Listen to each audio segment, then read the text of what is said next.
Hey guys, it's Alex, and I am here with a review for the last book I read, which is Wintergirls by Laurie Halse Anderson. I originally wasn't planning on doing a full review for this book because I listened to the audiobook, and I usually only do reviews for the physical books that I read because my reading comprehension on audiobooks is so low that I feel like I can't give as in-depth and as good of a review as I can with the books that I read. I have no notes on this, so this is just completely off the top of my head because I had a lot of feelings on this book. This was a reread for me. I think this is the third or fourth time I've read it, and I'm very confused each time. I'm never quite sure if I like it or not. I rated it 3 stars overall, and before I get into a summary description, I did want to mention some trigger warnings for this book. It is very much about a girl with anorexia, but it also mentions bulimia and self-harm, as well as depression and suicide. Just be warned, I will be discussing that in this review. This book centers around an 18-year-old girl named Leah, whose best friend, Cassie, has just died as a result of her own eating disorder. Leah suffers from anorexia and has for quite a few years now. She's been in and out of residential treatment facilities, and now she's living with her father, her stepmother, and her stepsister. The book follows her downward spiral as she continuously loses more weight, her eating disorder gets worse, and she starts to have severe physical and mental symptoms from her quite literal starvation. Laurie Halse Anderson is also the author of Speak, which is one of my favorite young adult books of all time, quite possibly. And because of that, I always want to like this book, and I want to give her credit for tackling a very difficult issue. I'm just not sure if it is something that I can give her credit for. There are times in this book where I really love her portrayal of eating disorders. It sometimes feels very real and very gritty and very accurate. Leah does suffer some very severe consequences, not just weight loss, but also she starts deteriorating mentally, almost into psychosis, but not really quite there, just more like vague delusions. She has heart palpitations and often feels dizzy or passes out. I felt like that was very well done, and obviously Laurie Halse Anderson did a lot of research to get the symptoms very accurate, and I do appreciate that.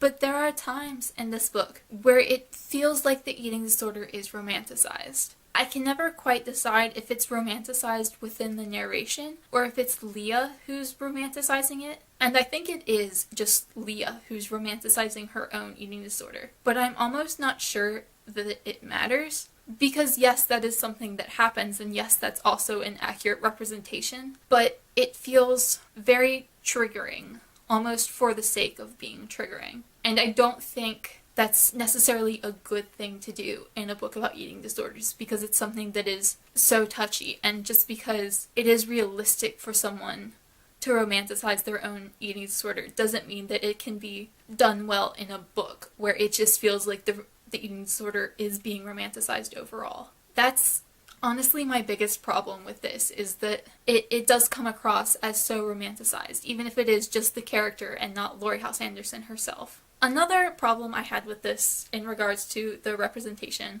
is that I mentioned this a moment ago, but it feels very triggering for the sake of being triggering. I couldn't recommend this book to people who suffer from eating disorders, and that's something I personally have struggled with. I'm not saying this as an outsider. Genuinely, I don't think I could in faith, recommend this to someone who's struggling or who has struggled. And I think this book could help. I think it has the potential for people to find something in it that, inspires them. But I also think it is very triggering. It focuses a lot on numbers. It focuses a lot on Leah's inner mantra of self-hate and self-loathing. And I don't think it's necessarily healthy for people who struggle with that, which I think is most people in our world, whether it's to this degree or not. I don't think it's something that's very healthy to read. It does bring up a lot of these feelings, and I don't think it was written with the intent to, trigger someone, but I do think that it's not an incredibly healthy thing to read. I don't think Laurie Halse Anderson wrote it with the intent to be triggering. It feels that way. It feels like that is kind of the goal of this book for the first about 2/3 of it until you get to the ending. I think that is because you're so deep in Leah's head, and Leah's so deep into her eating disorder that she really doesn't understand, her own reality. I don't think Leah's personal thoughts and beliefs are quite separated enough from the narration, from the story itself, because it's in first person, because it is so deep. You're hearing and feeling what Leah is hearing and feeling. And it's just a constant onslaught of self-hate and starvation and needing to get lower. I don't like that, and it's not just like not liking it. I don't think it's a good thing to read. Even if it is an accurate depiction, it's not separated enough from the story. Like, it's not until the end that you really get into like the sort of like PSA feeling of the book. Which I'm not saying it should feel like a PSA, but like there needs to be some amount of separation that like this isn't being romanticized. And I don't think this book quite gets that separation. It's definitely not an eating disorder book I would recommend to people. I don't know if I feel alone in that, because I do think Laurie Halse Anderson had the best intentions. She's also the author of Speak. Speak was just such a wonderfully written book, and she dealt with rape so well in that book. And I think she tried to do the same with eating disorders in this, but it didn't quite work for me. I don't know if other people feel the same way. I'd be very interested to hear other people's thoughts on that, just because I'm very conflicted in my own. I do think it's accurate, but I'm not sure if solely being accurate is enough when it comes to writing a book about eating disorders like this. Now that I finished that long, rambling, I think somewhat incoherent tangent on the eating disorder representation, I did want to talk about just the book as a whole. It's very unique stylistically. Laurie Halse Anderson tries various things with Cassie's phone calls, with the dialogue, with Leah's inner thoughts. At some points, I think it's really well done and it's really beautiful. At other times, it felt very gimmicky and almost too much. I think I would have given it like a 4 for the writing maybe, because I did enjoy it, and I do think Laurie Halse Anderson's a great writer. I just think she went a little bit too far stylistically, and a lot of the counting, a lot of the numbers just went like too much, like too gimmicky, and I didn't fully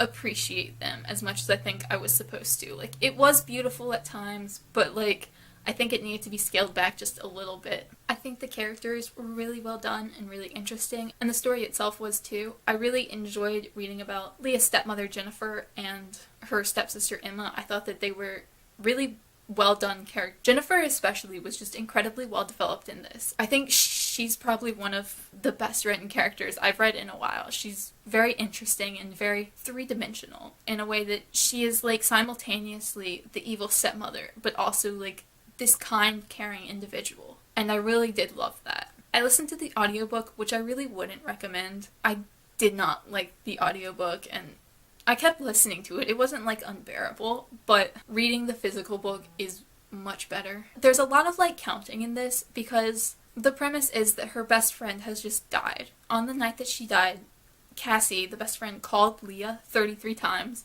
and at points like she'll count to 33 or like remember the messages, like there's repetition, and it's fine to read because you can sort of like skim over it without counting 1 to 33 every single time. But you can't really do that in the audiobook, so you're just listening to her count, and that's a little bit much. And also the narrator had almost like an electronic sounding voice. Like when you listen to like your computer speak. This kind of sounded like that, and it was a real person speaking. I'm sure it was. It had to be. It's an audiobook. But it did really sound like that, and it was kind of not the best to listen to. It was probably the worst audiobook I've ever listened to. Please let me know down below what you thought of this book if you've read it. I know it is quite a popular book, or at least a fairly popular book, so I'm assuming that somebody who subscribes to me has to have read it and have their own thoughts on it. I'm really not sure how I feel about it. I gave it 3 stars, which is positive, but at some points in reading this, I feel like it definitely doesn't deserve 3 stars, and at other points I'm thinking it deserves higher, and I'm just not sure. I have very mixed feelings. This isn't like a mediocre 3-star review. It's a very mixed feelings one. So please let me know down below if you've read this and what you thought of it. Honestly, that's probably most of the reason I'm posting this video instead of waiting till my wrap-up to talk about this. As always, thank you so much for watching my videos, and I will see you guys again really soon. Bye!